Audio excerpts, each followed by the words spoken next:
స్థానిక ఇందిరా సత్యనగర్లో నివాసం ఉంటున్న పేదలకు ఎటువంటి ప్రత్యామ్నాయం చూపకుండా బలవంతంగా ఇల్లు ఖాళీ చేయించడం దారుణమని Congress party Rajahmundry parliament coordinator TK Vishweshwar Reddy నగర పాలక సంస్థ అధికారులపై తీవ్ర ఆగ్రహం వ్యక్తం చేశారు.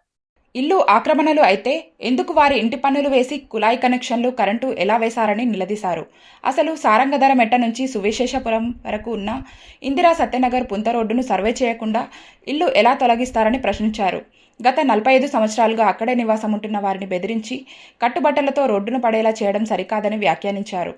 అది 100 అడుగుల రోడ్డు అయితే సర్వే చేసి అర్హులైన పేదలు ఉంటే వారికి అక్కడే ఇళ్ల స్థలాలు ఇవ్వాలని డిమాండ్ చేశారు.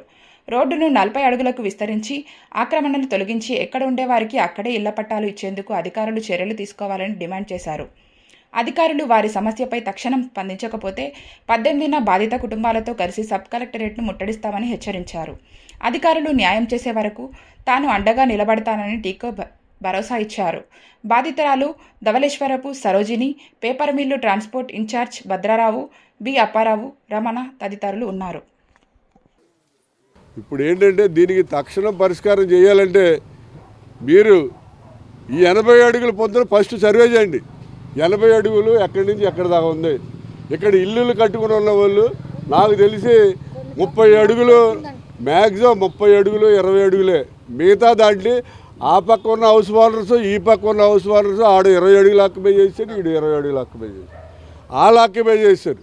ఇప్పుడు వాళ్ళు నిజంగా అటు ఇటు ఆక్యుపై చేసి బిల్డింగ్లు కట్టేసి వాళ్ళ ఏంటి పరిస్థితి? వాళ్ళ దగ్గర మరి ఏమి యాక్షన్ తీసుకోకుండా ఏదో పూరి గుడిసెలు వేసుకుని కాపర్ ఉంటున్న వాళ్ళ మీద యాక్షన్ తీసుకోవడం ఎంతవరకు కరెక్ట్?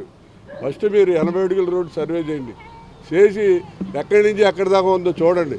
ఆ తర్వాత వీళ్ళు ఎవరెవరైతే ఇక్కడ పాకలు, గుడిసెలు, చిన్న చిన్న డాబాయిలు వేసుకున్నారో వాళ్ళందరూ సర్వే చేసి ఎంఆర్ఓని పంపించి లిస్టు తయారు చేయండి. తయారు చేసి ఈ రోడ్డు 80 అడుగుల రోడ్డుని 40 అడుగుల రోడ్డు చేయడం వల్ల మిగతా 40 అడుగులు మిగులుతుంది. ఆ 40 అడుగుల్లో వీళ్ళందరికీ ఇల్లు సరిపోగా ఇంకా ఎక్కువ మందికి ఇంకా ఇల్లు ఇవ్వచ్చు. ఇల్లుండ ఉదయం 10:30కే వీళ్ళందరూ కూడా ఫ్యామిలీస్ తోటి పిల్లల్ని తీసుకుని సబ్ కలెక్టర్ ఆఫీస్ దగ్గరికి వస్తారు. సబ్ కలెక్టర్ గారు వీళ్ళకి సరైన న్యాయం చేసే వరకు కూడా అక్కడే కూర్చుని ఉంటారు. పొద్దునైనా మధ్యాహ్నం భోజనాలు అక్కడే చేస్తారు, అక్కడే కూర్చుని ఉంటారు. కాబట్టి దానికి సరైన న్యాయం చేయవలసిన బాధ్యత సబ్ కలెక్టర్ ఉంది. రెవెన్యూ పొందుతుంది కాబట్టి సబ్ కలెక్టర్ సమాధానం చెప్పాలి. ధవళేశ్వరపు సరోజిని అండి. నేను గత 65 ఏళ్ళండి నా వయసు.